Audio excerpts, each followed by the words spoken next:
Au nom du Père et du Fils et du Saint-Esprit, Amen. La grâce de Jésus notre Seigneur, l'amour de Dieu notre Père et la communion de l'Esprit Saint soient toujours avec vous. Et avec votre esprit. Bienvenue à chacune et chacun d'entre vous. Bienvenue également aux téléspectateurs du Jour du Seigneur et de la Une, ainsi qu'aux auditeurs de la Première. Bienvenue à tous ceux et celles qui, en ce 11 septembre, construisent la paix au-delà de toute frontière, en témoin de la bonne nouvelle apportée par le Seigneur. Confions-nous d'abord à sa tendresse et à sa miséricorde. Seigneur Jésus, tu as été envoyé par ton Père pour proclamer la bonne nouvelle de son amour. Béni sois-tu.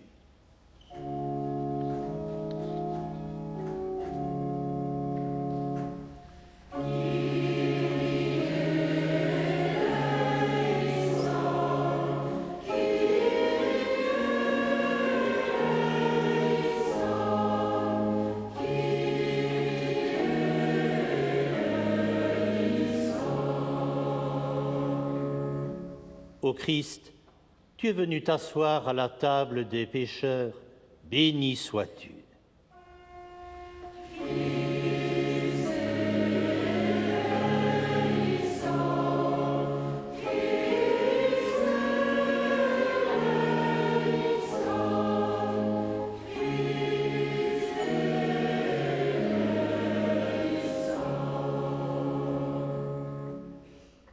Seigneur élevé dans la gloire du Père, des pécheurs pardonnés, tu fais les messagers de ton pardon, béni sois-tu.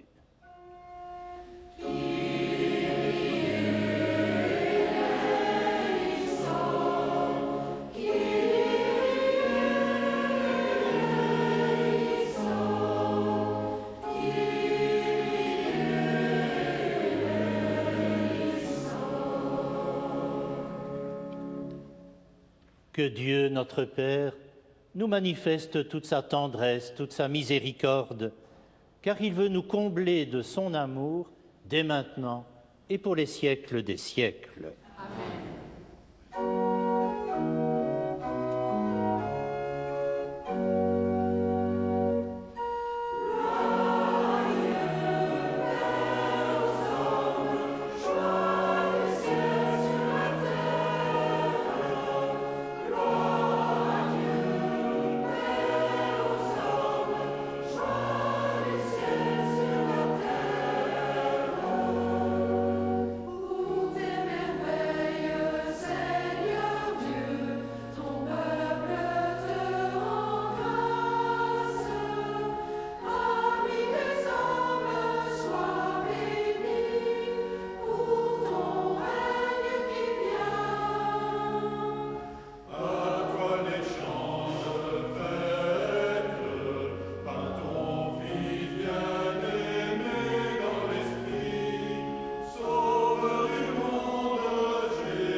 Prions le Seigneur.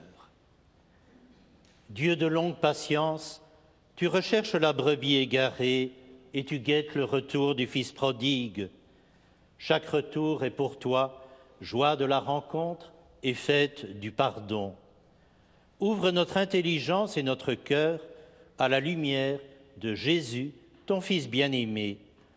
Ressuscité, il vit avec toi dans la communion de l'Esprit Saint, maintenant et pour les siècles des siècles. Lecture du livre de l'Exode. En ces jours-là, le Seigneur parla à Moïse. « Va, descends, car ton peuple s'est corrompu, lui que tu as fait monter du pays d'Égypte. Ils n'auront pas mis longtemps à s'écarter du chemin que je leur avais ordonné de suivre. Ils se sont fait un veau en métal fondu et se sont prosternés devant lui. Ils lui ont offert des sacrifices en proclamant « Israël, voici tes dieux qui t'ont fait monter du pays d'Égypte. » Le Seigneur dit encore à Moïse « Je vois que ce peuple est un peuple à la nuque raide. Maintenant, laisse-moi faire. Ma colère va s'enflammer contre eux et je vais les exterminer. Mais de toi, je ferai une grande nation. » Moïse apaisa le visage du Seigneur son Dieu en disant « Pourquoi, Seigneur, ta colère s'enflammerait-elle contre ton peuple que tu as fait sortir du pays d'Égypte par ta grande force et ta main puissante? Souviens-toi de tes serviteurs, Abraham, Isaac et Israël, à qui tu as juré par toi-même « Je multiplierai votre descendance comme les étoiles du ciel, je donnerai, comme je l'ai dit, tout ce pays à vos descendants, et il sera pour toujours leur héritage. » Le Seigneur renonça au mal qu'il avait voulu faire à son peuple. Parole du Seigneur.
Lecture de la première lettre de saint Paul apôtre à Timothée.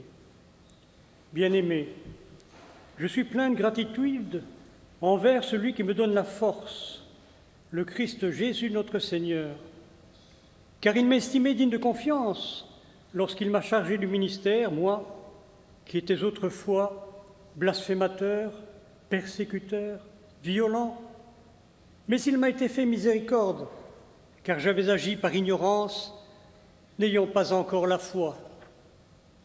La grâce de notre Seigneur a été encore plus abondante avec la foi et avec l'amour qui est dans le Christ Jésus. Voici une parole digne de foi et qui mérite d'être accueillie sans réserve. Le Christ Jésus est venu dans le monde pour sauver les pécheurs, et moi, je suis le premier des pécheurs. Mais s'il m'a été fait miséricorde, c'est afin qu'en moi, le premier, le Christ Jésus, montre toute sa patience pour donner un exemple à ceux qui devaient croire en lui en vue de la vie éternelle. Au roi des siècles, Dieu immortel invisible et unique, honneur et gloire pour les siècles des siècles. Amen. Parole du Seigneur, nous rendons grâce à Dieu.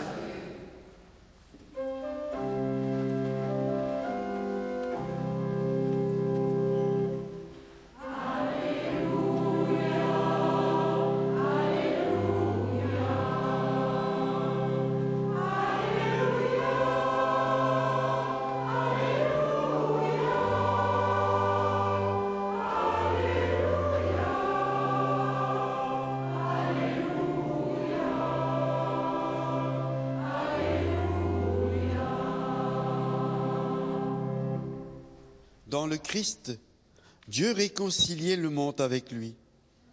Il a mis dans notre bouche la parole de la réconciliation.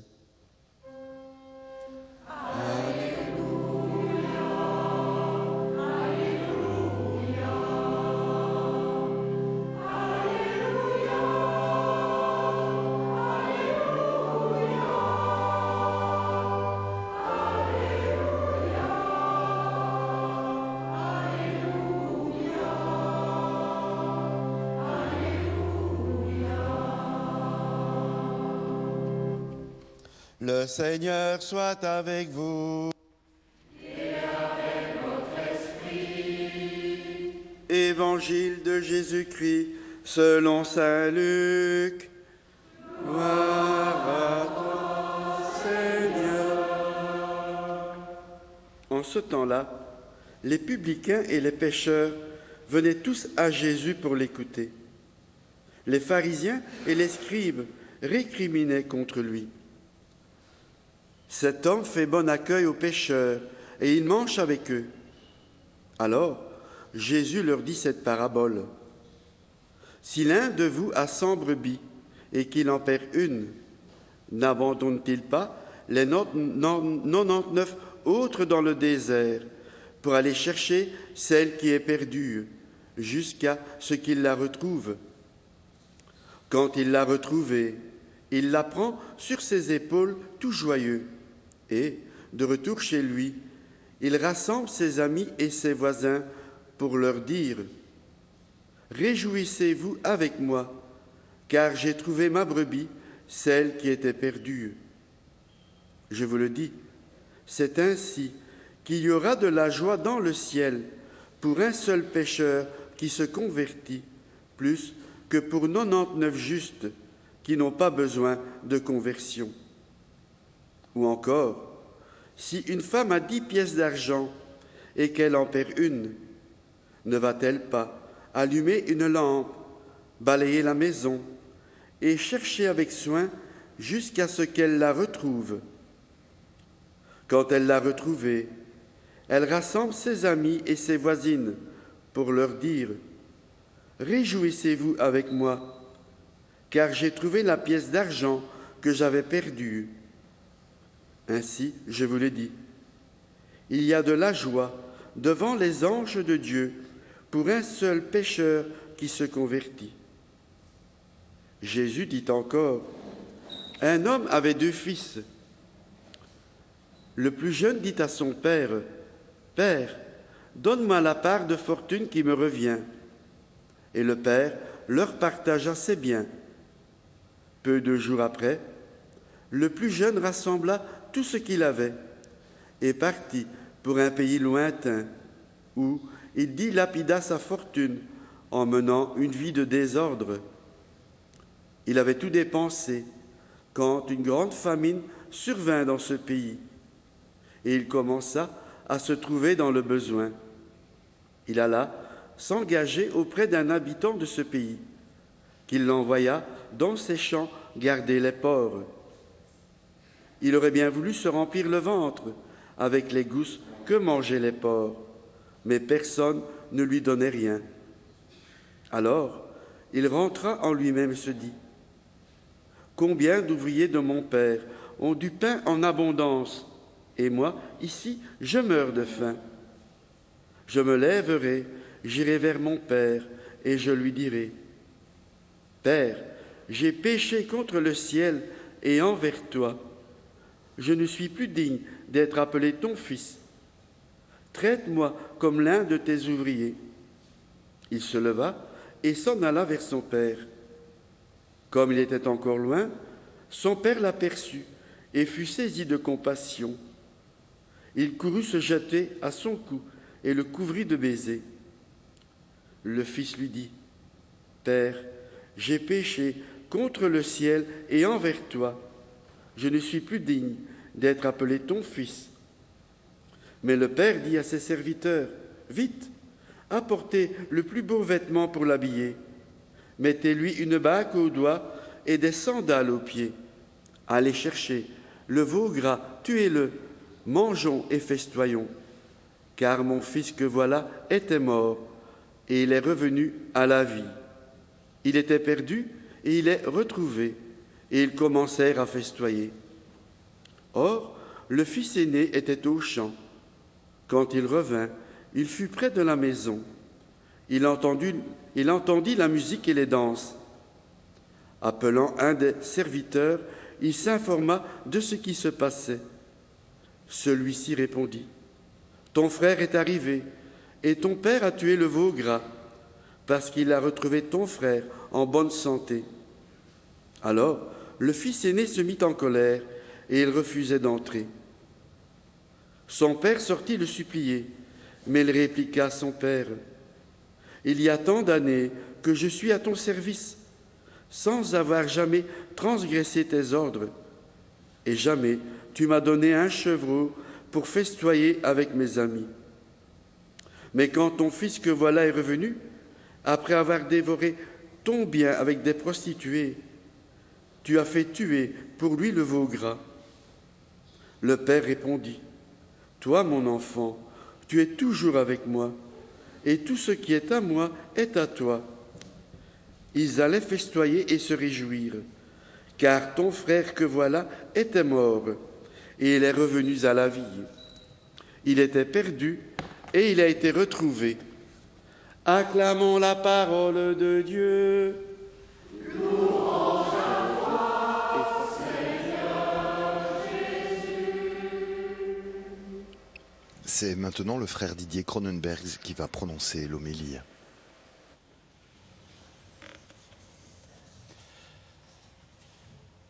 Dans toute famille, dans tout groupe, quel qu'il soit, n'y a-t-il pas toujours un comptable? Comprenez-moi bien, pas au sens économique du terme, bien entendu, mais quelqu'un qui note, qui vient souligner les devoirs et les obligations de chacun, leurs dettes. Celui qui rappelle ce qui a été dit, ce qui a été fait et ce qui n'a pas été fait. Bref, celui qui vient mettre de la comparaison et étouffe ainsi la vraie joie. Dans chacune des 3 paraboles que nous venons d'entendre, la brebis perdue, la drachme perdue, le fils perdu, un même mot revient dans la conclusion. Il s'agit de la joie. Il y aura de la joie dans le ciel. Il y a de la joie devant les anges de Dieu. Il fallait se réjouir. Et la 3e parabole nous montre ce qui nous empêche d'accéder à cette joie. C'est un cœur comptable, divisé par la comparaison, la jalousie. Une attitude à l'image du fils aîné rabat-joie qui souligne les dettes, les devoirs. Il ne vit pas par plaisir, il vit par devoir. Et quant à nous, ne nous arrive-t-il pas parfois, plus souvent que nous ne le pensons, d'avoir un tel cœur qui fait des comptes, de nous croire en règle comme le fils aîné, de vouloir tous les droits comme le fils cadet? Alors, avec cette question, reprenons maintenant le récit et regardons d'abord le fils cadet. « Père, donne-moi la part d'héritage qui me revient. » Comme si ce fils voulait tuer son père pour hériter avant l'heure. Voilà peut-être une première manière de passer à côté d'une vraie relation. Par désir d'autonomie, se croire indépendant. Ne voir en l'autre que ce qu'il peut nous donner et pas ce que nous pouvons lui offrir. De manière adolescentaire, le fils cadet croit que la liberté est l'absence de contraintes, alors qu'il s'agit justement de l'acceptation de celle-ci. Il voit la vie comme un droit. Mais en réalité, le récit va plus loin, en utilisant deux mots grecs différents pour parler de la vie. Ce que le Père donne, c'est la vie biologique, la bios. Et ce dont le fils cadet fait l'expérience lorsqu'il choisit de revenir vers son Père, c'est la vraie vie, la zoé, même si la découverte de celle-ci se vit parfois au travers d'une certaine démesure. Le fils cadet vit, même trop, même mal, mais il vit. Et il a faim de relation. Regardons maintenant le fils aîné. Lui, il ne vit et ne respire pas encore. Que dit-il ? Il y a tant d'années que je suis à ton service. Comme s'il disait, avec un jeu de mots très lacanien, « Pour toi, j'ai tout fait. Pour toi, j'ai tout fait. Pour toi, j'ai tout fait. » Incapable de couper le cordon, il s'étouffe par devoir. Sa relation filiale et fraternelle n'est faite que d'obligations, comme s'il tenait un grand livre de comptes fort peu à l'équilibre. Le fils aîné ne respire pas. C'est lui, le comptable. Il n'a pas tué son père, mais il ne le rend pas vivant pour autant. Et dans sa logique, il ne voit en lui non des droits comme le premier, mais des devoirs. Voilà peut-être une seconde manière de désajuster nos relations, par excès de zèle, en devenant trop dépendants. Finalement, ces deux fils se trompent de père. Le fils cadet se sépare de lui par souci d'indépendance, et le fils aîné reste trop près de lui par excès de zèle.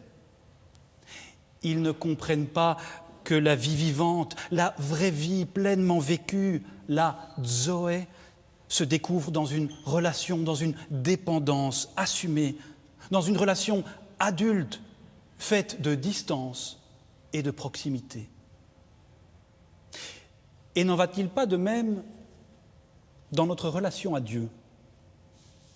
On peut véritablement s'écarter de Dieu en s'en croyant tout proche par nos mérites et paradoxalement s'en rapprocher en s'en sentant pourtant éloigné. Quant à nous, que nous nous sentions comme le fils aîné ou le fils cadet, rappelons-nous que la vraie joie ne compare pas. Elle nous invite à nous mettre au monde, à mettre davantage de vie, de zoé dans notre vie, notre bios, c'est-à-dire de la vraie vie dans notre vie, à assumer notre vie, à la ratifier. Seule une telle joie véritable pourra venir assouplir nos relations, sans chercher le plaisir seulement comme le cadet ou la droiture uniquement comme l'aîné. La vraie joie accepte les erreurs et nos errances, comme le Père prodigue en miséricorde. Seule cette gratitude, cette attitude qui laisse place à la grâce, nous fait passer de la mort à la vie comme un dû ou un devoir, à la vie comme un don. Car en effet, lorsqu'on est sans cesse dans le dû, comme le fils aîné, on se découvre finalement soi-même perdu. Et au contraire, lorsqu'on est prêt à accueillir le don de la vie, comme le cadet, on découvre ultimement le pardon, un don au-delà du don. Puisse cette joie de la vie assumée nous accompagner au quotidien, jour après jour, et nous aider à vivre plus intensément notre vie. Amen.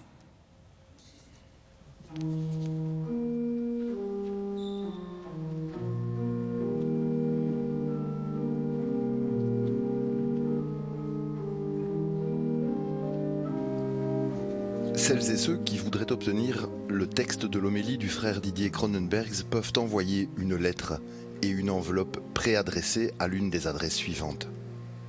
Pour la Belgique, service des messes télévisées, rue de la Linière, 14, 1060, Bruxelles. Pour la France, Jour du Seigneur, 45 bis, rue de la Glacière, 75 013, Paris. Cette homélie est d'ores et déjà téléchargeable sur le site www.catobel.be. Maintenant notre confiance au Dieu vivant en proclamant notre foi au Dieu Père, Fils et Esprit Saint.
Frères et sœurs, auprès du Seigneur est la grâce, l'abondance du pardon.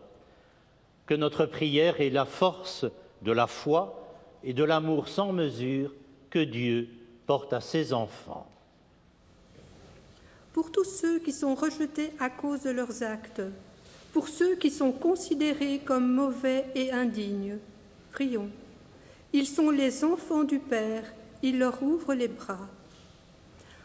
Pour ceux qui, à cause du mauvais témoignage des croyants ou à cause des événements de la vie, se sont éloignés du Seigneur, prions. Ils sont les enfants du Père qui leur garde toute sa tendresse.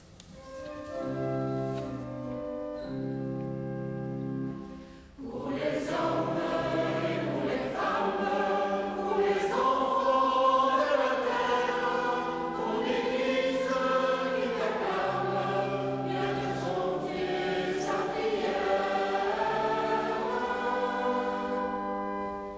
Pour tous ceux qui connaissent le découragement, pour ceux qui se croient abandonnés de Dieu en raison de leurs échecs ou de leurs souffrances, prions. Ils sont les enfants du Père de toute compassion. Pour tous ceux qui se réclament de l'Église, corps du Christ et temple de l'Esprit Saint, qu'à travers leurs actes, on découvre qu'ils sont les enfants du Père de toute bonté. Pour les hommes et pour les femmes, pour les enfants de la terre, ton Église qui t'acclame, viens te confier sa prière.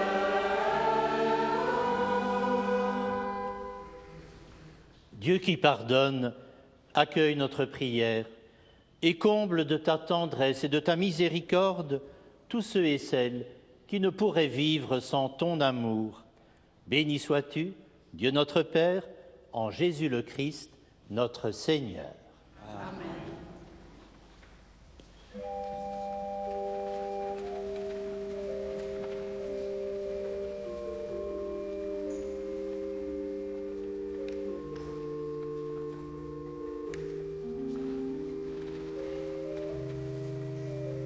Nous vivons ce moment de la messe que l'on appelle l'offertoire, la préparation des dons. Les acolytes offrent les dons destinés à la consécration. Et nous, qu'offrons-nous à Dieu? Qu'allons-nous lui offrir? Qu'allons-nous lui abandonner?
Prions ensemble au moment de présenter l'offrande de toute l'Église. Voici, Seigneur, nos offrandes. Apprends-nous à donner et à pardonner, afin que soit toujours plus vraie la communauté que nous formons autour de la table où tu fêtes le retour des pécheurs, par Jésus, le Christ, notre Seigneur. Amen. Le Seigneur soit avec vous. Élevons notre cœur. Nous le tournons vers le Seigneur. Rendons grâce au Seigneur, notre Dieu. Cela est juste et bon. Vraiment, il est juste et bon de te rendre grâce, Père très bon, toi qui renouvelles toujours les gestes de ta tendresse et de ta miséricorde. Ton amour pour le monde est si grand que tu nous as donné Jésus, ton enfant bien-aimé.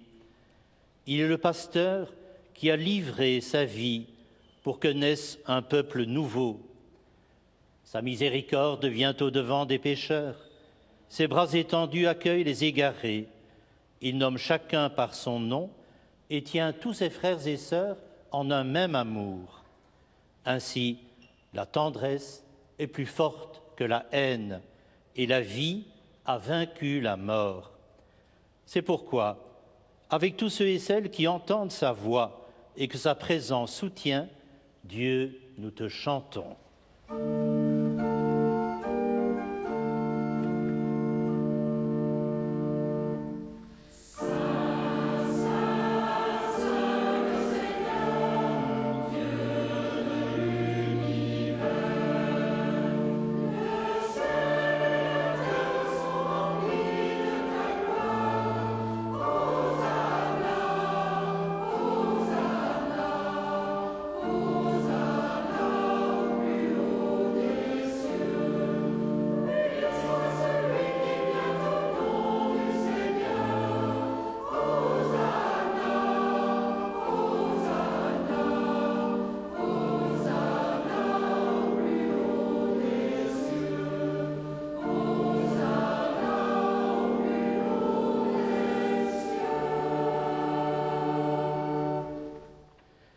Père très bon, nous te bénissons par Jésus-Christ ton Fils, venu dans notre monde en ton nom. Il est la main que tu tends aux pécheurs, le chemin par où nous arrive la véritable paix. Alors que nous nous étions détournés de toi, tu nous as conduits à la réconciliation, pour que, tournés vers toi, nous nous aimions les uns les autres comme tu nous aimes. Aussi nous te prions. Répands l'Esprit Saint sur ce pain et ce vin, qu'ils deviennent le corps et le sang de ton Fils, qui nous a dit de célébrer ce mystère. Au cours du repas, lui qui allait donner sa vie pour notre libération, il prit le pain et, te rendant grâce, il le rompit et le donna à ses disciples en disant : « Prenez et mangez-en tous, ceci est mon corps livré pour vous. »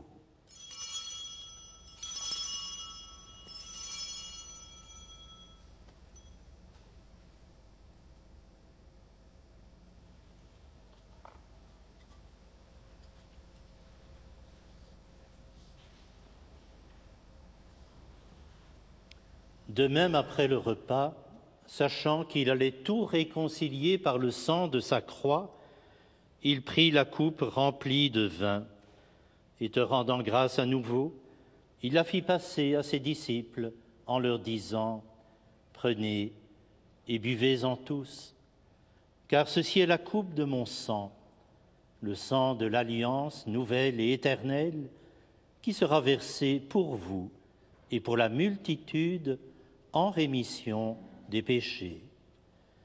Vous ferez cela en mémoire de moi. »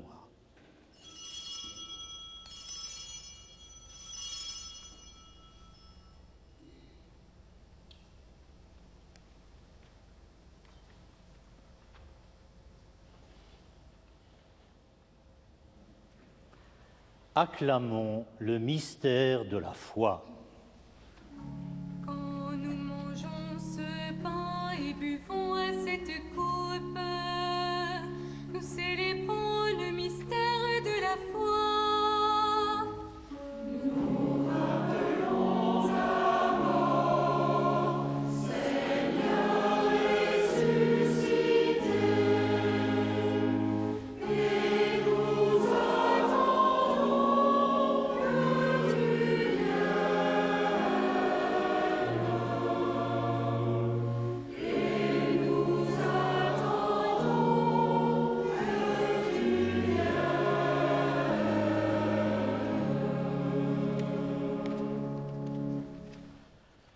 En faisant ainsi mémoire de la mort et de la résurrection de ton Fils, qui nous a laissé un tel gage de ton amour, nous te présentons cette offrande qui vient de toi et qui sauve le monde.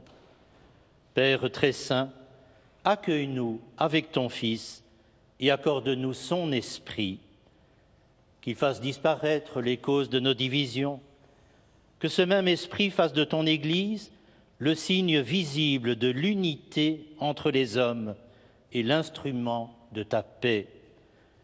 Qu'il nous garde en communion avec notre pape François et notre évêque Guy, avec l'ensemble des évêques et ton peuple tout entier.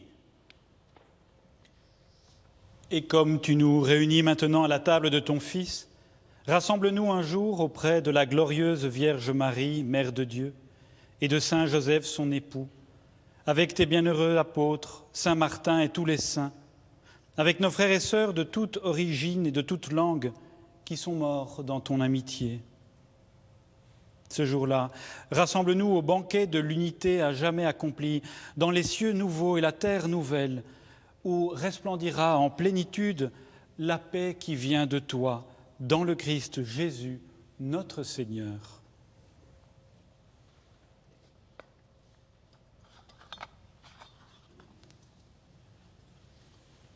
Par lui, avec lui et en lui, à toi Dieu le Père Tout-Puissant, dans l'unité du Saint-Esprit, tout honneur et toute gloire pour les siècles des siècles. Amen.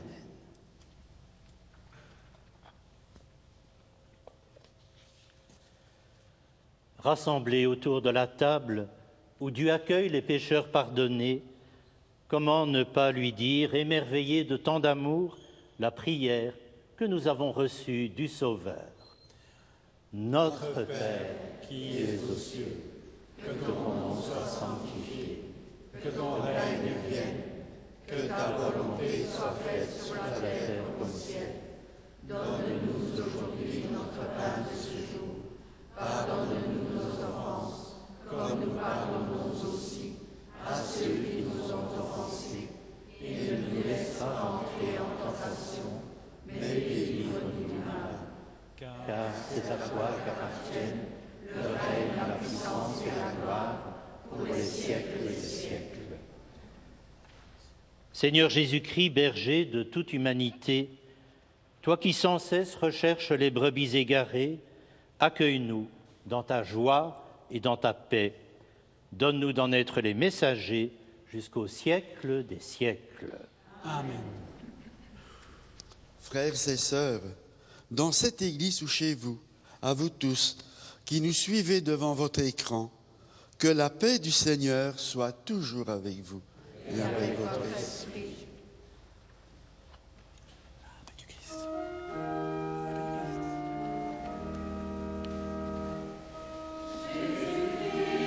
Cette paix que les membres de l'Assemblée partagent, ici dans l'église Saint-Martin d'Orue, je vous l'adresse également, chers auditeurs et téléspectateurs, d'où que vous nous suiviez. Que cette paix du Seigneur vous garde et vous accompagne tout au long de cette semaine.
Heureux les invités au repas des noces de l'agneau.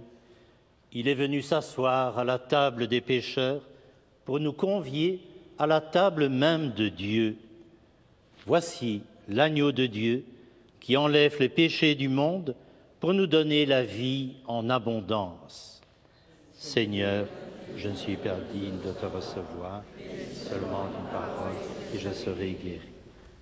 Que le corps du Christ nous garde pour la vie éternelle.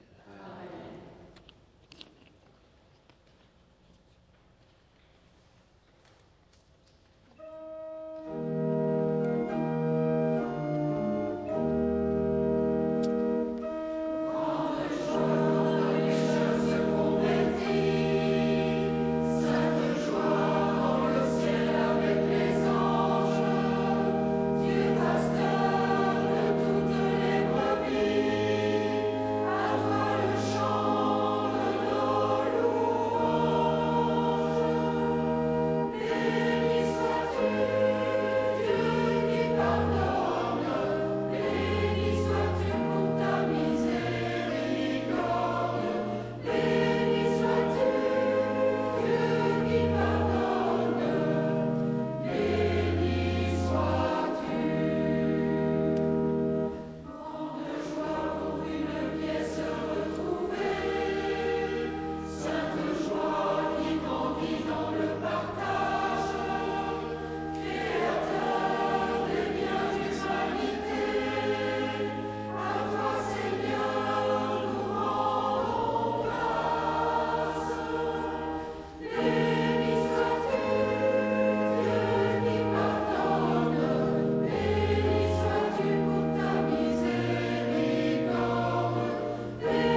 et nous unissons encore notre prière.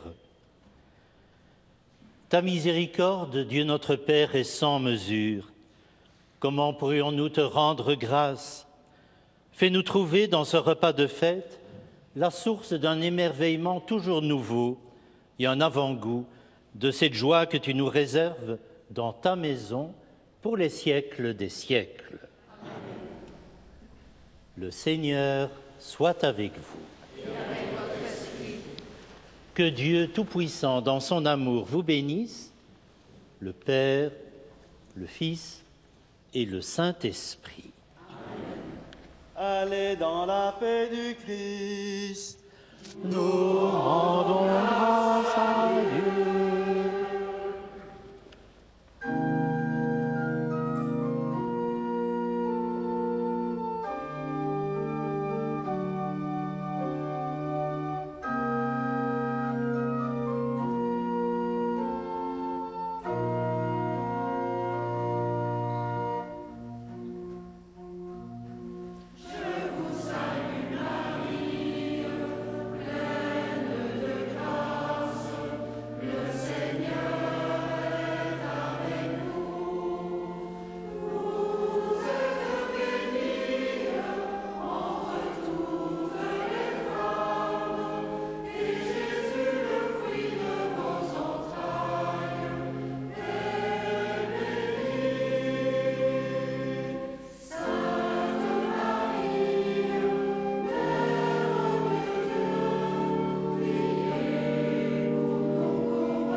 Nous voici arrivés au terme de cette célébration. Au nom de toute l'équipe, merci de nous avoir soutenus par votre présence. Je vous quitterai par les paroles du frère Didier. Ne pensons pas que la liberté soit l'absence de contraintes, mais elle réside en l'acceptation de celle-ci. Avec vous, c'était Bertrand Godefroy. Nous vous souhaitons à tous un excellent dimanche.